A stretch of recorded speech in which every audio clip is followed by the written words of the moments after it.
pemirsa, apa kabar Anda pada hari ini? Semoga dimanapun Anda berada tetap dalam keadaan sehat selalu. Dan senang sekali saya Noristena kembali menyapa pemirsa dalam acara podcast Rawung Karyo Bakul, persembahan Dinas Perindustrian dan Perdagangan DIY. Pemirsa, pemasaran produk DIY atau do it yourself adalah kunci untuk memperluas jangkauan dan meningkatkan penjualan di pasar lokal. Peningkatan pemasaran produk DIY di pasar lokal memerlukan pendekatan yang komprehensif, mencakup strategi digital dan online, inovasi produk, dan evaluasi kinerja yang berkelanjutan. Dengan menerapkan strategi yang tepat, produk DIY dapat meningkatkan jangkauan, penjualan, dan loyalitas pelanggan di pasar lokal.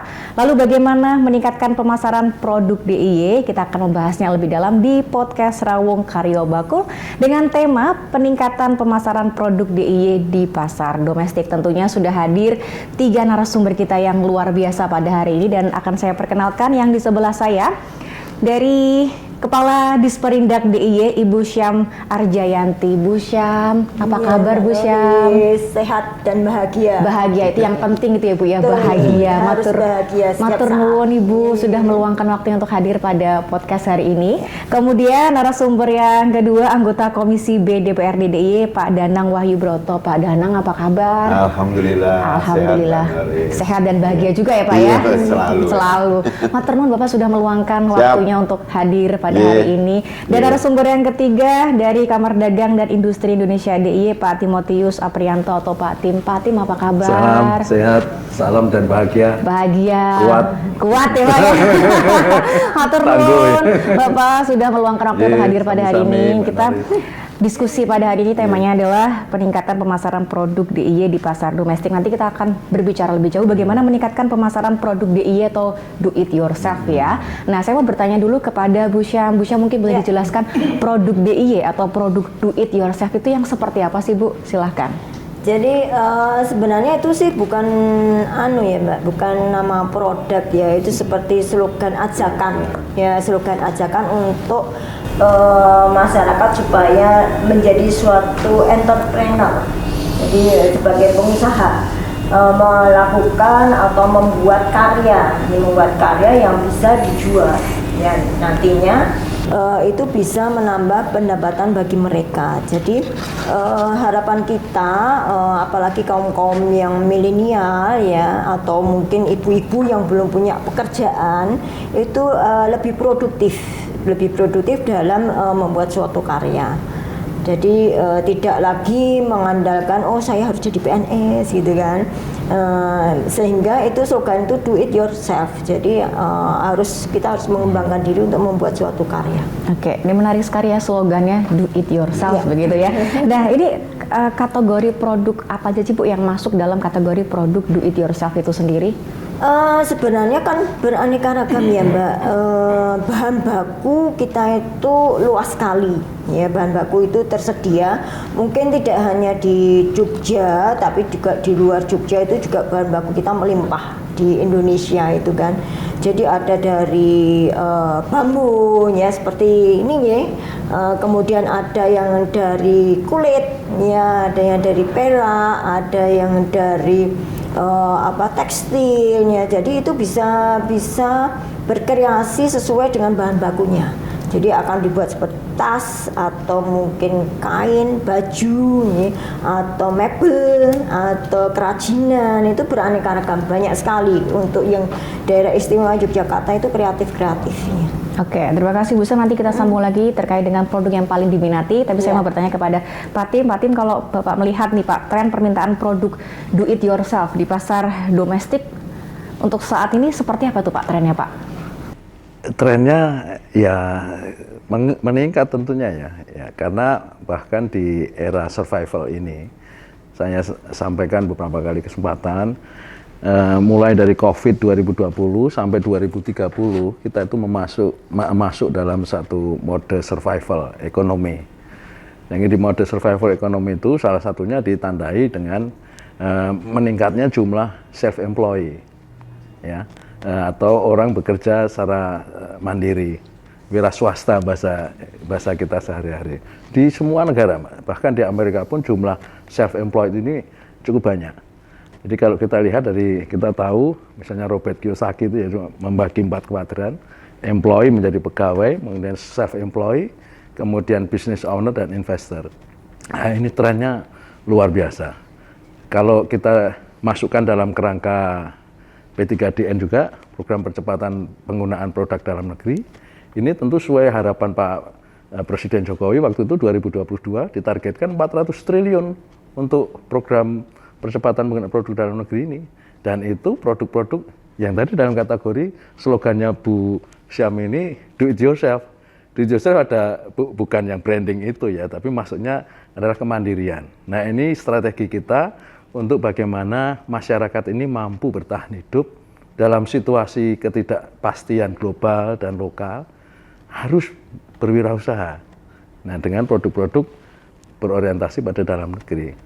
DIY sendiri kan punya target 2022 itu ada 1,5 triliun targetnya dari Pak Gubernur, komitmen.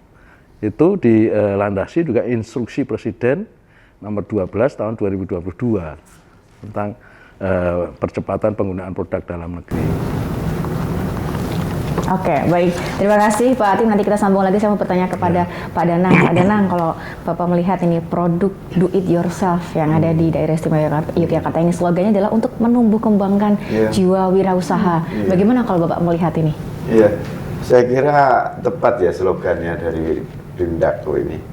Karena memang di DIY ini kan salah satu keunggulannya masyarakat kita kan kreatif ya. Dan kita ini memang DIY ini kreativitasnya itu luar biasa, sehingga kalau ini bicara entrepreneurship baru itu ya, apakah itu dari teman-teman pemuda, ibu-ibu rumah tangga, ini memang suasana yang nyaman. Jogja ini mungkin lebih cocok bicara itu tadi, do it yourself itu bagaimana semua lini yang produk yang dihasilkan di ini saya kira bisa dipasarkan ke wilayah, karena beberapa kali kita melakukan kunjungan kerja ke kota-kota besar di luar Jawa maupun di Jawa, ini yang namanya produk Jogja ini punya kekhasan tersendiri.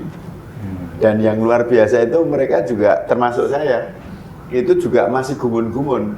Itu Bu, bikin kain batik itu desainnya itu bisa 1 per 1 ini. Artinya tidak ada yang duplikatif sama gitu. Nah, itu nilai artistiknya tidak hanya sekedar barangnya, tetapi kreativitasnya ini. Nah, saya kira kita sepakat bahwa DIY ini salah satu keunggulannya karena kita tidak punya sumber daya alam, justru kita punya sumber daya manusia yang itu kreatif. Dan pemerintah tidak hanya di OPD-nya Bu Syam, ini bicara masuknya di kategori UMKM ini, hampir semua OPD ini fokus untuk penanganan peningkatan namanya UKM naik kelas gitu. Itu semua OPD terlibat di situ. Karena memang kami juga berharap DIY ini di samping sudah kota pendidikan, kita akan fokus bicara masalah pariwisata. Ini bagian dari produk-produk ini supporting system dari ekonomi yang menjadi yang kita ampu dari Komisi B, pertumbuhan ekonomi dari sektor pariwisata, dan ini akan didukung oleh teman-teman yang produk-produk kerajinan do it yourself ini. Saya kira akan mensupport bagaimana pariwisata DIY itu tidak hanya itu saja, tetapi akan selalu terus berkembang dan setiap waktu akan menjanjikan. Ini mendekati seperti konsepnya Singapura ya. Kalau dulu saya masih gumun-gumun di tahun 90-an itu, baru kita lihat Sentosa, baru yang air mancur bernyanyi itu, baru itu kan zaman dulu ya Bu ya. Itu datang itu sudah dikasih brosur untuk pertunjukan tahun berikutnya. Nah, DIY saya kira dengan ini peran pemerintah dan masyarakat ini juga nanti pasti akan ada produk-produk ini, tahun depan ada bentuk apa lagi nih, produk apa lagi yang ini.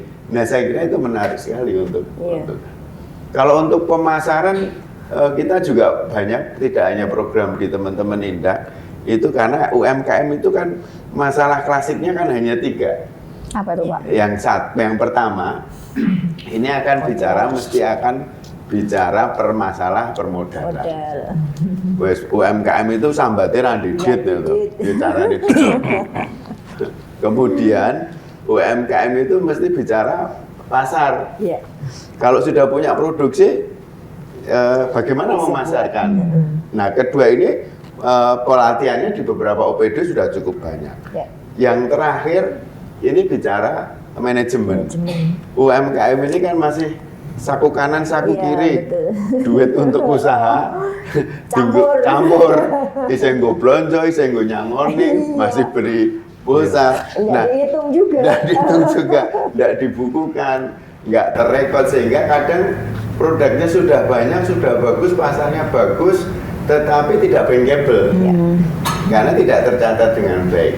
Nah, pemerintah DIY dan Mbak ini kami dari DPRD khususnya Komisi B ini kan memang tupoksinya bicara perekonomian dan keuangan daerah. Ini kita support semua kegiatan yang ada di OPD yang langsung melibatkan masyarakat dan itu pengembangan. Nyun saya tanya Bu Sam ngajuin program kegiatan, kalau perlu anggarannya kita tambahin kok. Lomo, Mbak. Lomo. Karena kita tahu persis ini bukan hanya investasi bicara ekonomi, bahwa penganggaran untuk teman-teman di OPD ini kita bicara bagaimana investasi peradaban DIY ke depan. Nah, ini peradaban DIY ke depan ini yang kita tentukan pada hari ini. Bagaimana inovasi-inovasi teman-teman di birokrasi, di dinas, juga masyarakat yang sudah kreatif, dan kita ini hanya support aja karena kita punya kewenangan anggaran. Ini terlalu panjang kali lebar kali tinggi ya. Kita berbicara sampai aja Diskusi. gitu ya, diskusi betul. Baik, terima kasih Pak Danang. Kita mau bertanya kepada Bu Syam. Tadi Bu Syam mengatakan beberapa kategori yang masuk dalam produk do it yourself ya. Cuman kalau untuk saat ini Bu, produk do it yourself yang paling diminati untuk saat ini tuh apa itu Bu? Jadi kita bicara dua segmen ya. Kalau segmen luar negeri ini masih di pakaian jadi bukan rajutan, itu masih utama ya. Kemudian diikuti dari kulit dan furniture. Itu yang tiga produk yang itu memang penyumbang ekspor tinggi yang ada di daerah istimewa Yogyakarta. Nah, kalau yang di dalam negeri itu karena kita tadi disinggung Pak Danang ya, kita itu kan kota wisata, kota pendidikan, yaitu produk olahan makanan itu masih diminati, ya, produk olahan makanan masih diminati, tetapi bukan berarti produk-produk yang lain itu juga nggak diminati dari Jogja, ya. Kalau pemasaran di dalam negeri kita kerajinan itu juga sudah di Bali itu asalnya dari Jogja juga, gitu kan. Ekspor ke Bali. Itu dari Jogja sebenarnya. Jadi kerajinan itu banyak diminati. Kemudian fashion ini yang baru PR dari Pak Gubernur untuk go global juga. Fashion yang ada di Jogja, tidak hanya baju ya Mbak, kalau kita bicara fashion nih, ada tas, ada sepatu, ada aksesoris, ada beauty ya. Nah, beberapa waktu yang lalu kan pameran beauty di JEC itu sampai antri kayak sembako. Panjang banget gitu Bu, Panjang sekali, ya, panjang sekali antrinya gitu kan, anak-anak muda memang kan. Anak-anak muda sekarang itu kan mungkin karena sering nonton drakor. Iya benar. Pengen Glowing. Itu juga luar biasa di pemasarannya. Jadi banyak produk yang dari Jogja itu memang diminati oleh masyarakat domestik maupun luar negeri. Oke. Nah, kalau terkait dengan pemasaran produknya sendiri tuh seperti apa ini Bu kalau untuk para pelaku industri? Kalau pemasaran masih ada dua strategi. Ada yang pemasaran masih offline, ada yang online. Ya, offline itu masih dibutuhkan. Jadi pemasaran offline itu memang harus punya toko, harus punya tempat. Walaupun di kita memang ada yang namanya promosi dengan pameran-pameran, pameran di dalam negeri atau di mall, kemudian di tempat-tempat strategis, bahkan di Jakarta yang bertaraf internasional itu kita ikuti, ya itu untuk menaikkan bagaimana IKM itu naik kelas. Tetapi tentu kita ada kurasi, Mbak. Jadi kalau misalnya ada pameran di mana itu namanya pameran di tempat-tempat yang di kelurahan, di kecamatan, dengan di mall itu akan berbeda. Yang kita kurasi akan berbeda. Jadi, oh ini yang kalau di mall itu sudah dari sisi legalitas sudah lengkap. Ya, apalagi kalau untuk yang taraf internasional itu lebih ketat lagi kita dalam melakukan kurasi. Jadi dia udah harus siap dari sisi kuantitas, kualitas, perizinan itu juga dia harus betul-betul survive. Nah, tetapi kalau IKM itu dia memasarkan sendiri kan harus punya toko, kemudian harus ada SDM-nya yang nunggu. Nah, kadang-kadang kalau nggak punya SDM itu sering buka tutup. Buka tutupnya gimana? Kalau pas Adam aja kan tutup, pas ada gotong royong tutup, jadi pasti buka tutup kayak gitu dan nggak jelas ya nggak. Karena kalau harusnya profesional kan jelas ya buka jam sekian, tutup jam sekian. Nah untuk mengatasi kalau buka toko itu kan mahal ya, harus sewa tempat, kalau nggak punya tempat harus ada SDM. Nah sekarang kan bisa melalui pemasaran online. Ya, walaupun mungkin tantangannya juga luar biasa online ini. Itu karena gambarnya bagus, tapi begitu dikirim ternyata. Iya, saya sering kecolek Pak. Oke. Kalau online dengan offline nih Bu ya, sama-sama masih efektif Bu? Atau lebih efektif yang mana? Efektif. Jadi ya Mbak, memang sekarang ini ada beberapa toko juga yang sudah memekukut ya istilahnya ya karena online sudah merajalela ya, banyak yang strategi online itu betul-betul gencar apalagi anak-anak muda ini. Tetapi yang offline sendiri juga masih dibutuhkan. Ya misalnya karena itu tadi saya sering kecolek misalnya beli baju gitu kan, wah gambarnya apik gitu, ketipu gitu kan, murah lagi kan, kok murah banget, dia penasaran beli gitu kan. Setelah sampai dipakai sekali aja robek. Kayaknya panas. Kayaknya panas itu ya. Jadi segmentasinya beda. Segmentasinya beda. Jadi mungkin kalau online tuh lebih ke anak-anak muda, coba-coba. Atau juga mungkin ya saya bukan anak muda lagi Pak, tapi juga suka online gitu ya. Jadi arah-arahan datang kalau misalnya kita di Jakarta daripada bermacet-macet kan. Tapi kalau di Jogja kan wah lebih baik ke mall, selalu jalan-jalan, lihat-lihat gitu ya. IKM kan masih juga nggak macet gitu. Jadi memang dua strategi itu masih bisa jalan sih. Oke, baik, terima kasih Bu. Nanti kita sambung lagi saya akan bertanya kepada Pak Tim. Pak Tim, kalau untuk meningkatkan pemasaran produk sendiri, upaya apa sih Pak yang perlu dilakukan supaya produk itu terpasarkan meningkat begitu Pak? Gini, kadang-kadang kita ini salah kaprah bahwa pemasaran itu otomatis selesai masalahnya. Tapi pemasaran itu di dalamnya harus ada namanya sales. Bisnis, termasuk IKM, itu ujungnya cuma ada dua, sales and innovation. Jadi penjualan dan juga inovasi. Meningkatkan sales itu dengan strategi marketing. Ada 4 jenis marketing sekarang ini. Marketing 4.0, 2.0, 3.0, 4.0 misalnya. Atau beberapa referensi membagi sampai 5. Marketing yang disampaikan Bu Hisam tadi, marketing pertama itu marketing offline.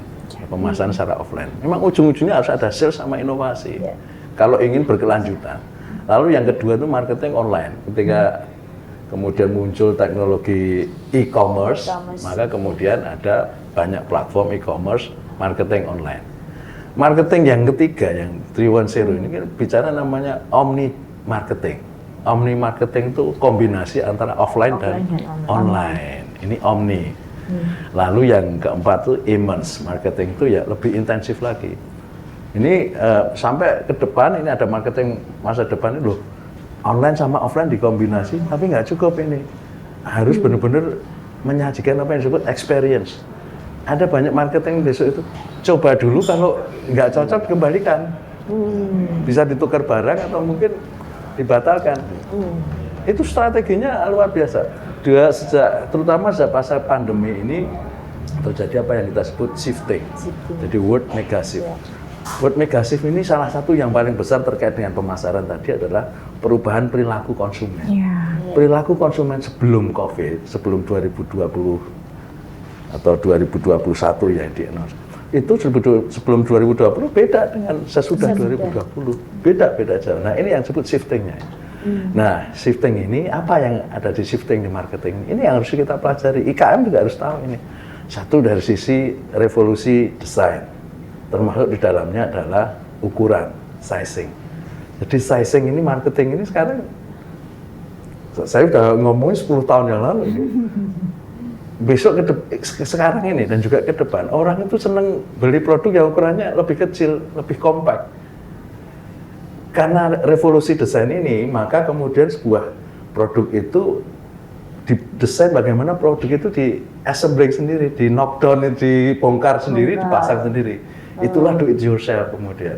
Orang ini ingin merangkai sesuatu sehingga dia mudah dibongkar. Nah, misalnya di airport kita ini kan kapasitasnya 200 ton sehari. Nah, ini bagaimana kemudian mengoptimalkan sampai ke ekspor, mungkin produk dalam negeri pun juga harus mendesain. Ada revolusi desain di mana desainnya itu jangan yang besar-besar. Praktis itu ya Pak. Kue aja juga gitu kok. Kue itu kalau kita dikasih roti lapis atau roti, kan sekarang kan rotinya harus yang kecil, compact itu. Itu revolusi besar desain. Ya Pak ya. Yang high value product itu sekarang cenderung apa yang wearable itu kecil Pak. Terus kemudian yang kedua, selain revolusi desain juga revolusi cara memasarkan. Marketingnya itu ada revolusi luar biasa, yang bahkan sekarang yang sampai 2030 nantinya atau mungkin lebih itu bukan hanya omnichannel, offline dan online, tapi juga menggunakan experience, menggunakan artificial intelligence, itu yang revolusi di pemasaran. Ada orang yang ngomong marketing is dead waktu dulu. Loh, kok marketing udah mati? Karena maksudnya ujung-ujungnya itu sampai secanggih apa Pak? Yang namanya marketing paling ampuh itu adalah word of mouth. Getok tular, nah, bahasa Jawa itu. Kita mau pakai kanal apa? Rekomendasi. Nanti yang muncul reference, ada referral, ada. Nah, kemudian tentunya selain revolusi di bidang marketing juga inovasi tadi, ya ujungnya kita membutuhkan research and development yang bagus. Nah, untuk itu saya kira Kadin DIY ini termasuk mendorong dan memiliki terobosan dengan menyempurnakan anggaran dasar, anggaran rumah tangga kita melalui keputusan Presiden nomor 18 tahun 2022. Jadi semuanya momentumnya di 2022 ini, banyak instruksi Presiden nomor 2 itu juga 2022. Ini Kadin juga ngesahin penyempurnaan anggaran dasar, anggaran rumah tangga, Kepres nomor 18 2022 itu. IKM ultra mikro dan mikro ini boleh menjadi anggota Kadin. Sekarang kalau kita bicara Kadin itu enggak image-nya bukan pengusaha besar, bukan. Sekarang ultra mikro Bu, silakan menjadi anggota Mikri. Bahkan pengrajin-pengrajin ini, orang jual angkringan boleh menjadi anggota Kadin. Artinya ini sebuah pengakuan di dunia bisnis bahwa IKM ultra mikro, Mikri pun ini sebuah entitas ekonomi. Tadi bahkan di Tiongkok, di Amerika itu jumlah self-employed itu lebih dari 50% dari populasi. Nah ini kan luar biasa. Kalau kita kan juga 95%, 98 lebih. Hanya industri manufacturing yang jumlahnya kecil. Intinya 99 populasi ini nanti resourcesnya memang sebagian besar dianut 1%, tapi 99% ini gimana nanti secara berkeadilan. Ada namanya trade balance itu yang dilakukan oleh IKM, lalu yang dilakukan industri manufacturing itu sebaiknya juga harus imbang, harus balance. Oke, tadi yang menarik terkait dengan revolusi marketing gitu ya Pak. Nah, seperti apa sih Pak revolusi marketing yang tepat untuk pemasaran saat ini gitu Pak? Sebetulnya kalau diuraikan banyak, tapi salah satu yang paling sederhana aja, merubah marketing itu dari product driven menjadi market driven. dari supply driven menjadi demand driven. Itu saja. Mulai dari situ dulu. Dulunya kan kita tuh product driven, bikin produk dulu, lalu dipasarin, baru mikir cara masarinnya. Sekarang enggak, riset pasar dulu, kemudian ini kita membuat produk itu sesuai dengan demand, namanya demand driven. Sesuai minat pasar, begitu ya Pak ya. Lalu ada buku, ada teori baru, strategi dari Red Ocean Strategy Marketing menjadi Blue Ocean Strategy, Mr. Chang penemunya. Kenapa Blue Ocean? Karena dengan Red Ocean ini persaingannya berdarah-darah. Bisnis mikro itu Bu, IKM itu banyak yang tumbuh. Sekarang kita lihat Pak, di kampung kita es teh jumbo Pak. 50 meter es teh jumbo, 50 meter. Nah ini yang beli siapa? Semua nggak ada diferensiasi, produknya tidak ada added values, tidak ada marketing yang baru, yang revolusioner. Ini heran saya, anak-anak muda-muda yang karena dia jobless juga ikut-ikutan jualan es teh jumbo. Lah ini kan, ini Indonesia tipikal IKM kita masih gitu, masih ikut-ikutan itu. Nah ini mestinya harus diedukasi, harus ada revolusi cara pemasarannya. Tadi Blue Ocean tadi, gimana caranya supaya competitiveness menjadi nggak ada berkurang? Ya bukan answering the demands, tapi creating demands. Marketing lama itu kan answering the demands, jadi menjawab permintaan. Jadi creating demand, apa sih demand yang belum ada? Itu sulit. Orang yang itu pasti dia yang menemukan demand atau bisa creating demand itu, dia pasti akan menjadi market leader. Nah, di situ. Bukan soal besar kecilnya usaha, IKM pun juga harus banyak kok IKM yang kreatif ya banyak. Menghasilkan sesuatu yang baru, inovasi. Ya. Sesuatu hal yang tidak pernah kita pikirkan sebelumnya, tapi membantu mempermudah kita, itu pasti. Oke, baik, terima kasih Pak Tim. Saya mau bertanya kepada Pak Danang terkait dengan regulasi atau kebijakan yang dibuat untuk mendukung para pelaku industri yang bergerak tadi di produk do it yourself tuh seperti apa Pak kebijakannya Pak? Ya, kita produk hukum kita namanya Perda, kalau nggak salah di tahun 2016 sudah melahirkan untuk kewirausahaan.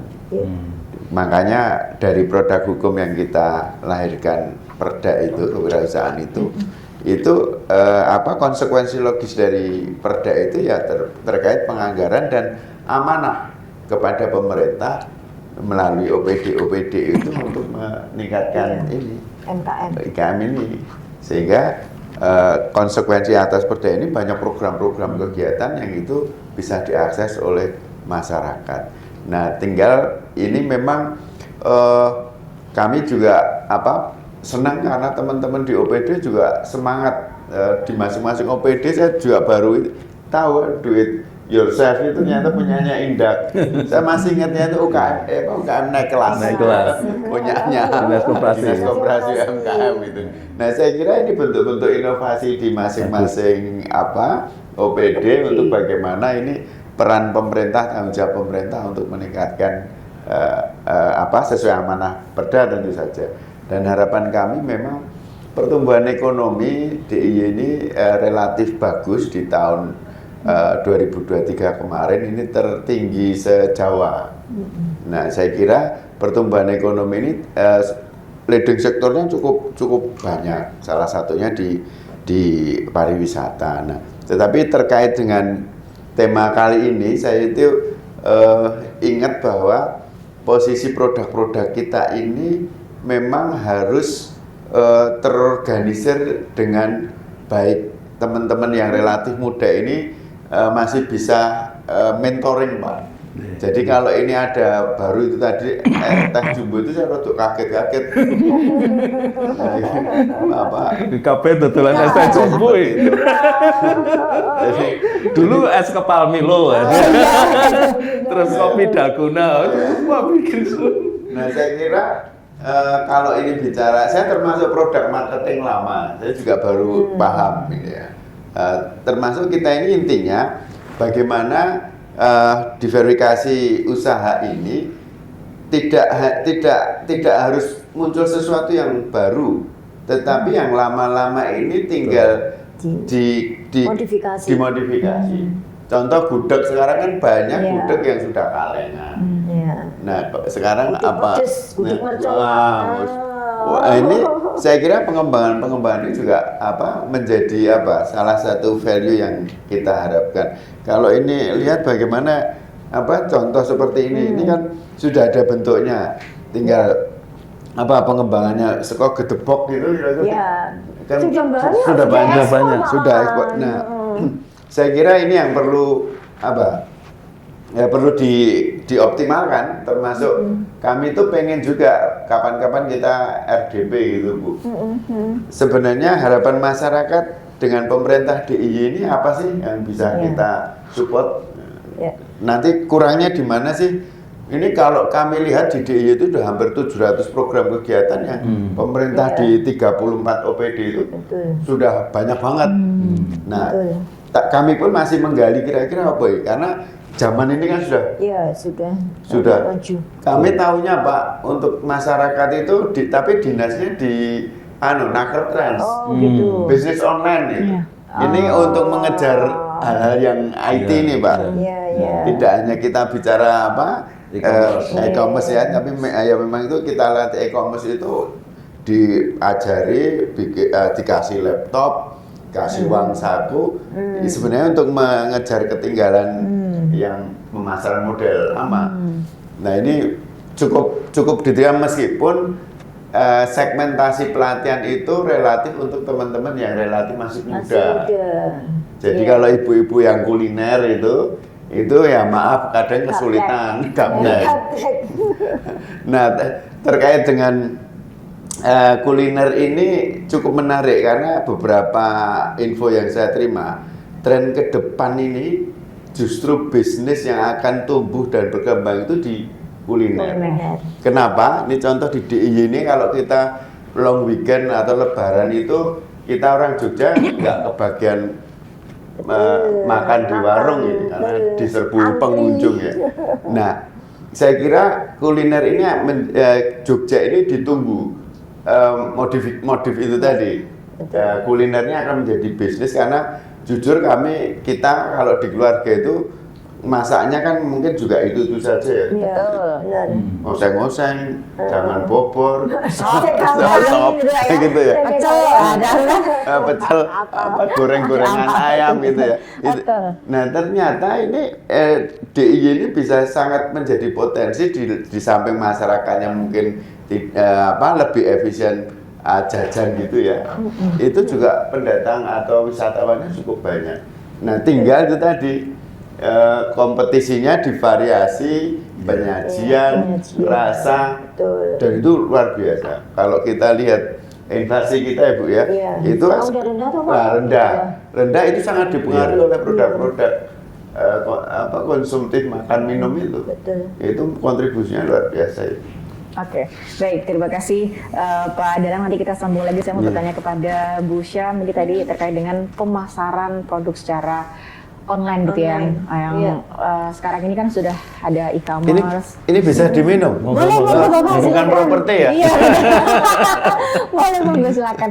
Nah ini kita bicara pemasaran online begitu ya Bu ya. Pemasaran online kan juga ada dengan adanya sosial media, e-commerce, itu bagaimana Bu? Apakah kemudian itu membantu para pelaku industri Bu atau bagaimana Bu? Untuk meningkatkan pemasaran melalui e-commerce itu Bu? Itu sangat membantu sekali Mbak. Cuma memang IKM harus juga siap ya di situ. Tadi disebutkan Pak Tin ya, itu juga harus di riset juga ya. Kalau kita ingin memasarkan online itu sebenarnya produk yang disukai oleh konsumen itu apa? Kemudian bagaimana cara membranding secara online? Kemudian bagaimana keamanannya, ya yang kadang-kadang kita itu meremehkan terkait tentang keamanan akun kita, ya. Sebagai contoh ya, kemarin jangankan diindap ya, secara nasional ya, pusat data anak PDN ini diserang juga kan. Diindap kemarin beberapa waktu yang lalu, ID kita juga kena ya. Nah, supaya masyarakat IKM itu juga harus memahami juga terkait tentang keamanan ya, keamanan akun ya, kemudian tadi branding, kemudian apa itu namanya kadang-kadang kan kita misalnya memasarkan suatu produk itu kadang-kadang itu dijeplak orang lain ya. Jadi dipasarkan ke orang lain ya dengan foto yang sama gitu kan, dengan foto yang sama tapi harganya bisa 3-4 kali lipat gitu kan. Seperti contohnya saya misalnya mau beli produk A gitu kan, saya search gitu di pemasaran online itu akan muncul banyak sekali kan Mbak. Nah setelah muncul banyak sekali itu gambar yang sama itu banyak sekali dengan harga yang variatif sekali ya, bahkan kadang-kadang 10 kali lipat nih. Nah kemudian IKM itu juga harus pandai juga sih bagaimana sih strateginya, kemudian jaringannya ya, jaringannya yang di kita itu kadang-kadang masih kurang Pak Danang ya. Jadi yang seperti contoh yang IKM ekspor, dia letaknya di ujung di Nanggulan. Ya. Dia mengeluhkan, Bu ini kami itu sudah ekspor, tetapi terkendala. Jadi kalau komunikasi kan harus intens ya, dengan luar negeri kan harus intens dan jamnya kadang-kadang malam hari ya, malam hari sampai pagi. Nah, internetnya itu belum lancar nih. Belum lancar ya. Nah kemarin kita karena itu bukan ranah kami, itu juga kita koordinasi dengan Kominfo untuk mohon itu juga didukung ya untuk sampai kepada bagaimana proses digital itu bisa lancar. Itu salah satu juga kendala di IKM ya. Kemudian tadi keahlian ya. Keahlian pengetahuan terkait tentang pemasaran online ya. Kalau emak-emak itu kalau kita ada pelatihan Mbak, misalnya kita pelatihan online, pelatihan ya, pesertanya emak-emak itu satu materi itu bisa 1 hari. Karena apa? Nah, itu kadang-kadang yang pesertanya yang digital itu yang milenial itu mengeluhkan, waduh Bu, saya kalau sebelah saya itu emak-emak itu tuh nggak selesai-selesai karunya, dan narasumbernya. Kalau ditanya terus ini gimana, caranya gimana gitu kan. Nah, tetapi sebenarnya kan IKM itu bisa ya punya ada yang dia itu bekerja sama dengan anaknya atau saudaranya yang milenial. Yang milenial. Jadi kita pernah berkunjung ke salah satu sentra baju nih, fashion ya. Itu dia bisa membuat kayak studio mini. Studio mini untuk bagaimana dia live. Sekarang kan baru model TikTok gitu. TikTok. Nah, itu live shopping. Nah, saya waktu itu ini untuk apa Bu? Gitu kan ada lampu 2 kemudian dibuat ini ya sederhana gitu kan. Kok bisa gitu ya? Saya mikir kan, orangnya sudah tua gitu kan, kok bisa ya? Saya kok saya kalah ya gitu kan. Ternyata putranya itu anak saya Bu gitu kan. Dia memasarkan anak saya live shopping gitu kan. Wah, pinter juga gitu kan. Nah ternyata dengan live shopping itu yang tadinya dia terkendala dari pemasaran sekarang itu sampai kurang-kurang Pak Dan. Sampai kurang-kurang dalam hal memasarkan produknya. Jadi itu juga salah satu solusi juga ya. Berarti diadakan pelatihan drama Bu. Biar di kamera itu penting ini. Itu penting karena pernah kita itu ingin memasarkan secara internasional Pak, mengumpulkan secara digital ya, mengumpulkan diaspora di luar negeri kan, di beberapa negara, puluhan yang ikut waktu itu. Nah IKM yang kita minta untuk live shopping waktu itu kan, udah IKM-nya udah skalanya udah menengah, tetapi apa yang terjadi Pak? Grogi. Public speaking-nya betul. Ini gimana ya? Karena dia belum biasa untuk itu. Ini grogi. Menarik. Nah, ini yang itu harus berkembang kan kita. Ini sekarang live shopping ternyata kita belum siap, belum banyak materi-materi terkait tentang itu. Wah, iya ya saya lihat, kagok juga. Biasanya pengusaha yang menghasilkan produk itu untuk ngoceh dengan itu memang susah. Taunya dia bagaimana membuat produk gitu ya. Nah, ini padahal sekarangnya udah menengah Pak itu. Saya juga kaget gitu. Bukan yang mikri yang disebutkan Pak Tim loh. Iya, ini kan salah satu ini juga ya Mbak, kita harus mengikuti perkembangan teknologi. Ya, keren. Kemudian perubahan regulasi, Ya. perubahan regulasi ini juga menjadi kendala juga bagi UMKM ya. Bagaimana online dulu pernah TikTok dibolehin, kemudian nggak dibolehin, ya, stop ya. Ini kan juga istilahnya ini juga menjadi suatu permasalahan juga ya. Untuk itunya. Nah, itu sih beberapa hal yang beberapa strategi yang mungkin tidak harus memaksakan IKM itu A sampai Z dia yang kerjakan. Ya. Selama ini kan A sampai Z UMKM itu dari memproduksi sampai memasarkan itu ya dia sendiri. Padahal kan bisa loh dengan anaknya, dengan saudaranya misalnya, atau kerjasama dengan mahasiswa, mahasiswa yang sekarang melek teknologi, ya itu kan bisa seperti itu nih. Nah ini yang ada pembedanya karena memang zamannya berubah ya, zaman old dengan zaman yang sekarang ya, itu berbeda ya. Kalau kita paksakan untuk pelatihan pun kalau digital, kalau itu yang kaumnya old akan susah sekali. Iya. Oke. Itu sih Mbak. Oke, baik, terima kasih Bu Syam. Nanti kita sambung lagi. Saya mau bertanya ke Pak Tim. Ini yang menarik adalah tadi dengan e-commerce ya Pak ya, benar-benar melatih para pelaku ini supaya bisa lebih bisa meningkatkan produknya dengan jualan secara live gitu. Nah, kalau Bapak melihat ini Pak dengan adanya e-commerce dan juga strategi untuk membangun brand awareness sendiri untuk para pelaku industri di produk do it yourself ini seperti apa ini Pak? Ya, memang harus ada peningkatan skill untuk pemasaran. Jadi kalau di kami di Kadin ya, kita melakukan kajian cepat gitu. Permasalahan IKM itu ada 5. Satu tuh masalah skill teknisnya, technical skill. Karena sebagian besar IKM itu kan tidak mendapatkan skillnya dari pelatihan, tapi karena menemukan sendiri atau karena tiru-tiru atau meniru orang lain. Nah ini membutuhkan upskilling, termasuk di dalamnya ada skill pemasaran, skill produksi, skill pengemasan. Nah tadi bagaimana pentingnya sebuah brand awareness, sebuah product awareness ini juga memang harus membutuhkan skill pemasaran khususnya, bahwa ilmu pemasaran pun harus diupdate. Kalau zaman dulu kan kita sampai tertanam ini Pak, pemasaran itu ningkatin UMKM ya ATM, amati, tiru, modifikasi, kan gitu. Tapi apakah ilmunya ATM? Enggak, sudah berubah. Zaman dulu analisa pemasaran itu pakai marketing mix, bauran pemasaran ada 5P, ada product, place, promotion. Sekarang udah beda. Sekarang bahkan kita bicara produk tadi, revolusi, ada revolusi desain, ada revolusi pemasaran, ada revolusi cara pembayaran. Nah ini kan harus skill yang harus diupdate terus-menerus.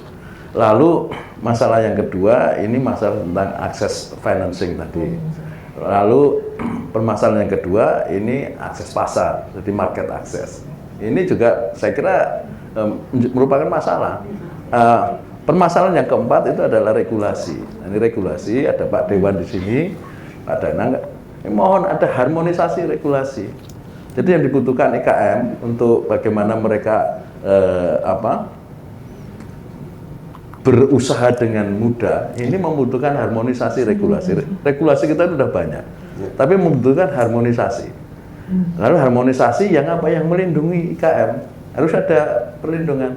Karena misalnya dengan pemasaran, kalau produk awareness kita sudah ada, skill marketing, pelatihan marketing juga sudah. Tapi ketika kita menggunakan platform digital ini, seperti pedang bermata dua, bisa menjadi manfaat, tapi juga bisa mematikan kita. Kenapa TikTok Shop itu dilarang? Karena di dalam TikTok Shop itu ada algoritma yang tersembunyi.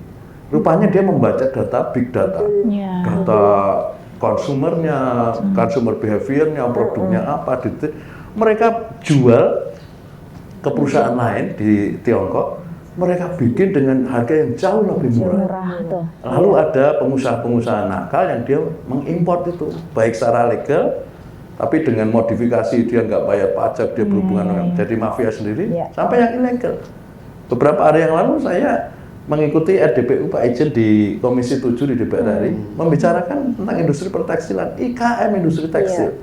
Sekarang kita tahu lebih dari 11.000 PHK di level IKM loh, bukan level menengah dan atas di campuran.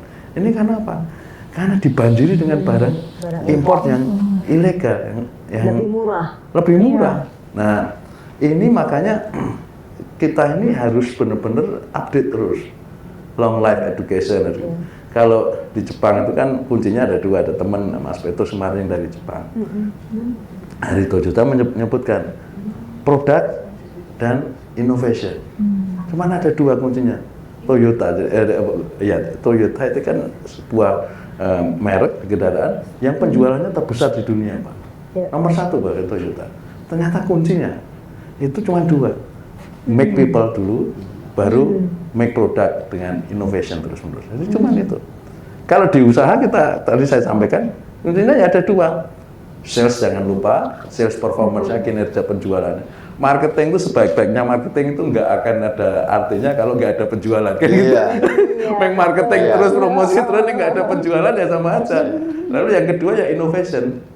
Nah, bagaimana meningkatkan tadi product awareness, branding awareness tadi ya saya kira banyak melalui pelatihan, melalui magang, melalui juga mungkin proses-proses kemitraan. Nah, yang terakhir yang ingin saya sampaikan, problem di IKM itu adalah sustainability, keberlanjutan. Sustainability basisnya bukan materi ya. Ada yang IKM yang bahkan modal ekonominya kecil, tapi dia punya kapital sosial yang bagus. Sustainability itu kuncinya ada dua, networking dan partnership. Itu kemitraan. Jadi bukan make fun tapi make friends. Making friends itu dia lebih sustain, gitu Pak? Iya, lebih sustain. Itu Pak, kalau untuk IKM ya. Kalau saya tadi mencermati kalau bicara justru, jadi gini Pak, kalau bicara regulasi itu jangan berpikir ini terlalu mengatur yang itu mensusahkan. Betul. Kami ini kalau bikin perda itu justru bagaimana amanah perda itu nanti konsekuensi logis atas anggaran pemerintah untuk bisa terdistribusi. Kalau ini bicara aturan, sekarang ini sudah semua perizinan apa itu sudah pakai OSS, semuanya sudah IT tidak ketemu. Ini Pak, PP 5 2021 itu, ini sebentar lagi akan dicabut, karena ada laporan macam-macam. OSS ini kan online single submission, risk-based licensing platform. Tapi sekarang mau dicabut karena banyak komplain macam-macam, tapi dibenahi, diperbaiki, disempurnakan. Nantinya tetap OSS, disempurnakan, akan muncul PP yang baru. Nah, makanya yang saya sampaikan tadi adalah regulasinya itu sudah banyak, dan kita nggak keberatan. Tapi kita membutuhkan harmonisasi. Bahasanya Pak Dewan itu harmonisasi. Misalnya perda di DIY, karena itu Pak, ada antara perda IKM, perda apalagi yang ujungnya nanti ke APBD butuh diharmonisasi. Justru agak berbeda saya melihatnya.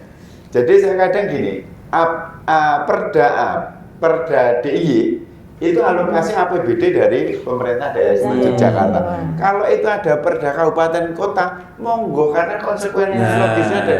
Jadi harapan kami justru masyarakat itu untuk APBN. Karena ada undang-undang, ada kementerian itu dapat dari Jakarta APBN, dapat dari provinsi, dapat dari kabupaten. Kalau ini diharmonisasi nanti malah mengentuk siji kan. Artinya gini, saya sepakat ini bahasa di birokrasi itu, koordinasi itu bahasa yang sederhana tapi paling susah. Kayak rapat koordinasi, kita harmoni, itu harmonisasi ujung-ujungnya. Di Komisi B ini kan bicara perekonomian Pak. Jadi pada akhirnya ya kembali ke sunatullah Pak. Di Jogja ini memang kalau adem ayem kita jaga kondusif, itu pertumbuhan ekonomi mesti akan baik-baik, inflasinya akan turun. Sebenarnya kita lebih menjaga kondusif. Kalau bicara yang lainnya itu udah jalan Pak. Bahkan kemarin kita diskusi dengan teman-teman itu, kami kan di beberapa luar Jogja gitu ya, kunjungan kerja itu. memang kenapa pada sering kunjungan ke Jogja, teman-teman dewan, teman-teman dinas dari daerah lain itu, karena keterlibatan masyarakat dan pemerintah itu relatif seimbang, Pak.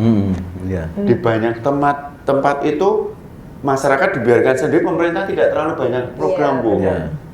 Sebaliknya ada yang pemerintah kenceng gitu, masyarakatnya lelet gitu. Iya, betul. Nah, mereka itu melihat dan mereka sampaikan DIY ini ada keseimbangan.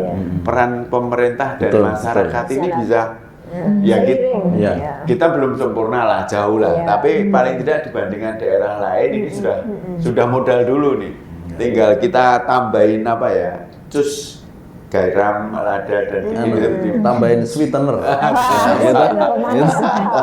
Tambah kemasannya kasih pita gitu ya.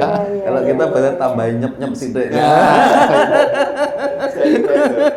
Jadi saya ini termasuk orang yang paling optimis DIY ini mau COVID, mau gempa, recovery-nya paling cepat. Karena sebenarnya menjaga keseimbangan. Nilai-nilai masyarakat ini luar biasa, kebudayaan masyarakat. Sudah teruji ya, Pak? Sudah teruji, alhamdulillah. Tangguh. Oke, nah ini saya mau bertanya terkait dengan tantangannya sendiri untuk pemasaran. Apa sih Bu tantangan paling besar yang dirasakan oleh para pelaku industri terkait dengan pemasaran?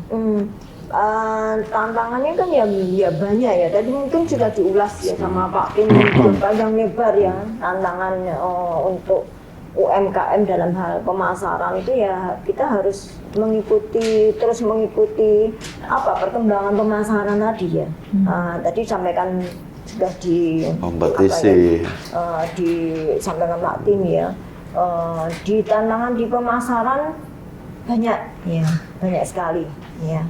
Nah, salah satunya tadi ya skill UMKM ya, kemudian tadi mungkin kompetisi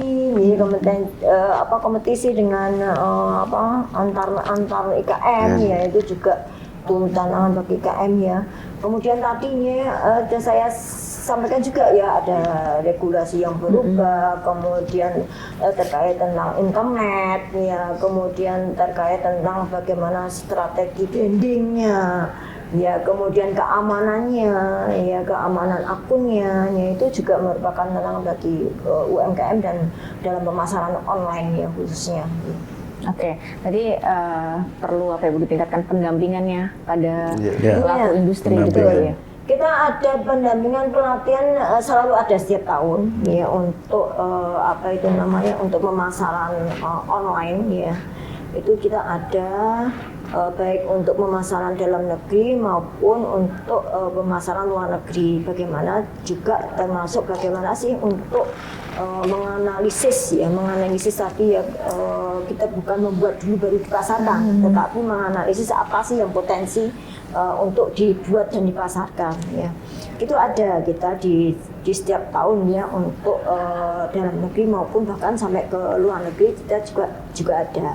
Nah, kemudian Pemda DIY sendiri juga ada fasilitasi bagaimana pemasaran itu juga bisa kok kita kerjasama dengan influencer, ya misalnya influencer atau juga dengan iklan berbayar, ya itu kita bayari, ya. Jadi UMKM biasanya kan mesti dia akan kalau itu berbayar mesti akan mikir ya, karena kan modalnya juga terbatas, saya sampaikan Pak Danang ya. Nah sehingga untuk iklan berbayar untuk pemasaran online kan perlu juga ya, sehingga supaya itu bisa muncul, karena persaingannya kan cukup tajam ya. Kalau dengan iklan kan itu bisa memperluas jangkauannya. Ongkir gratis ada di Dinas Koperasi UMKM ya. Melalui Sibakul ini itu juga salah satu fasilitasi dari Pemda. Dan saya seneng ya, tempat Busam Indak sekarang itu Dulu itu segmentasi Indak itu agak menengah ke atas, Pak. Ada haki makanya. Sekarang mie kriang-kringan terus yuk. Apa ya? Bagi-bagi angkringan terus. Saya kadang kemarin dia kan punya pelatihan logam apa ya, Pak? Ada, betul. Jadi makanya saya tuh berarti benar-benar target kita untuk UMKM DIY, semua stakeholder, semua OPD terlibat itu memang besar. Betul. Karena setahu saya Indak itu dulu menengah ke atas ya. Sentra. Jadi kita memang arahnya sentra. Dan kemarin Pak kita ada pelatihan kemitraan. Jadi kayak yang sudah jadi besar itu ya. Yang dia sudah punya pemasaran ke luar negeri, dia melatih ke ibu-ibu. Nah ini kan dia nggak lagi memikirkan produkku apa, tetapi bahan bakunya itu dari eksportir. Dia ngelatih, kemudian ibu-ibu itu nanti akan didampingi sampai dia itu bisa menghasilkan produk yang itu bisa diambil. Jadi itu simbiosis mutualisme.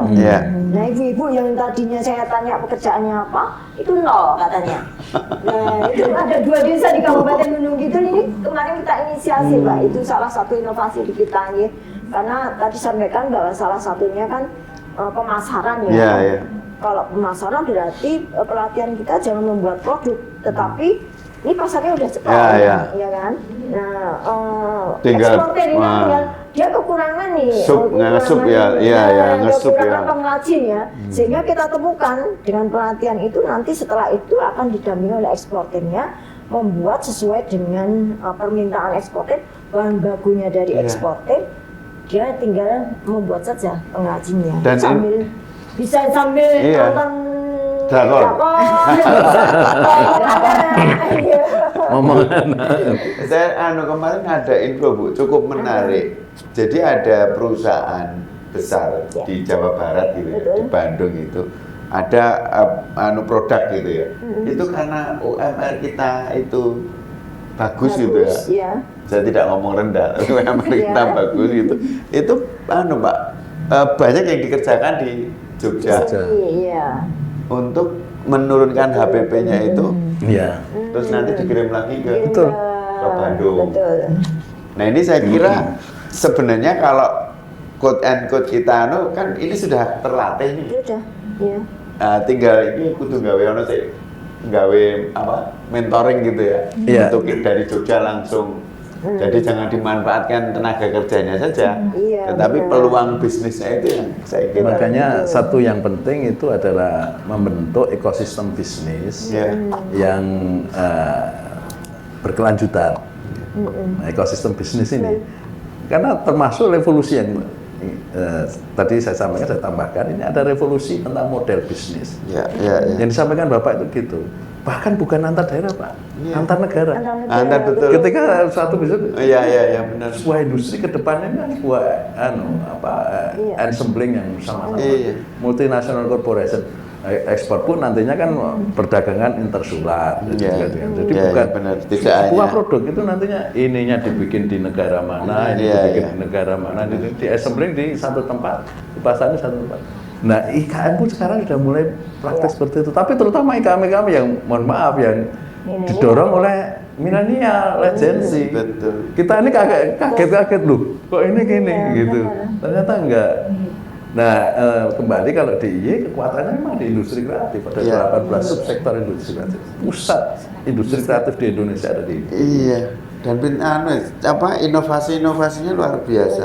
Lalu salah satu strategi pemasarannya ada melalui omnichannel, melalui misalnya platform digital tadi, itu masuk nanti namanya ekonomi digital. Ekonomi digital itu the best economic digital potential in Asia, Indonesia. And the center of digital economy of digital platform is in Yogyakarta. 146 billion US dollar by the year 2025. Itu risetnya Google. 146 miliar US dollar potensinya. Kan gede banget. Luar biasa. Nah ini yang kita hadapi, ini kita menghadapi anak-anak Gen Z, anak-anak milenial yang sudah luar biasa. Omsetnya juga kita kadang-kadang nggak percaya, bingung loh ini omsetnya udah puluhan miliar, udah ratusan miliar. Sementara kita harus melakukan pembinaan, pendampingan untuk IKM yang harus kita maka kemudian Christensen ini melakukan, ada sebuah peneliti yang dilakukan oleh Christensen di Harvard. Dia meneliti dan menulis tentang apa yang dia sebut itu sebagai disruptive economy. Nah, disruptive economy pembahas paling sering di Indonesia itu Prof. Rinal Kasali itu yang pertama. Tapi di disruptive economy itu dia menceritakan ada yang namanya pertumbuhan ekonomi yang basisnya itu inovasi, yang disebut innovation driven growth. Pertumbuhan yang basisnya inovasi. Nah, sehingga dia mengklasifikasikan micro small medium enterprise atau UMKM itu ada dua, namanya micro small medium enterprises, lalu yang kedua itu diklasifikasi sebagai innovation driven enterprise. Jadi enterprise yang basisnya adalah inovasi. Nah, ada dua, yang basisnya biasa-biasa, kemudian yang basisnya inovasi ini mestinya diselaraskan. Ya, selaraskan. Diselaraskan. Iya. Indah tapi susah. Prakteknya angel. Prakteknya. Kalau saya ini Pak Tim, intinya saya dengan teman-teman dinas, udah ini kita masyarakat tuh maunya apa ini? Untuk kita bicara untuk legal standing. Apakah ini nanti kaitannya untuk perbankan, untuk membangun itu Nah, monggo supaya ini saya malah menyampaikan ke Pak Dewan juga. Ini mari kita didukung ini Kadin ini. Masukkan anggota Kadin. Gratis, Pak. Oh, gitu kita ya? free. Free guys. Kita targetnya 5.000. Panjenengan kalau punya konstituen, masukkan konstituennya ke Kadin. Nah, panjenengan yang bina. Nanti kami ekonominya loh. kan ngatur toh, Pak. Caranya daftar. Oh, nanti saya aturi kontaknya. Ada staf kami. Nanti staf kami akan jemput. Tapi menarik Bu. Artinya kalau ini teman-teman di IKM ini ada ikut Kadin gitu, itu paling tidak ada organisasi yang payungnya menjadi payung. Pasti akan ada wawasan baru kan. Masing-masing kan punya passion atau ADHD-nya sendiri. Benar-benar. Makanya kita juga kadang UMKM kan diurusi sama tempatnya Bu Siwi, Busam, semua kan ikut ada masuk situ. Sehingga peluangnya itu lebih banyak. Dan di Jogja ini ada satu asosiasi namanya Perkumpulan Pengusaha Kreatif Jogja, PKJ. Anggotanya 150 lebih. Wah, ini saya itu mau diajak suatu saat ngopi. Wah, ini anaknya masih usianya di bawah 30 tahun. Omsetnya udah ratusan juta. Sehari omsetnya 15 juta, 10 juta. Kita ada yang fashion, ada yang food and beverage, ada yang produk-produk macam-macam kreatif, ada yang services juga, ada yang pariwisata. Nah, anak muda di usianya 30 tahun ke bawah, Pak. Kita ini yang usianya udah oversize misalnya. Kan kita misalnya iya, wah ini luar biasa. Usianya bisa di mana saja. Kita bayangnya. Ya kita bagian ngomong aja. Kita memang sudah digariskan sudah digariskan. Bagian mendampingi. Pendampingan. Karena kita ini kan udah hidup di 3 zaman, 4 zaman yang tidak ini anak-anak lampu kan. Oke, mungkin Mbak ini Mbak Noris kan termasuk yang nggak paham dulu Orde Baru itu seperti apa kan ya. Generasi milenial kalau saya milenial ini. Jadi memang beda. Saya juga beda zaman. Betul. Baik, luar biasa sekali ya diskusi hari ini, bermanfaat sekali menambah ilmunya. Semoga juga para pelaku industri bisa menangkap perbincangannya juga ilmu-ilmu yang ada pada perbincangan hari ini. Matur nuwun, Bu Syah, matur nuwun Pak Danang, matur nuwun juga Pak Tim sudah hadir pada diskusi hari ini. Terima kasih juga untuk pemirsa yang telah menyaksikan podcast Rawung Karyo Bakul persembahan Dinas Perindustrian dan Perdagangan DIY. Saya Noris Tera, Bu Syah, Pak Danang dan juga Pak Tim yang hadir pada hari ini. Mohon pamit undur diri. Terima kasih dan sampai jumpa.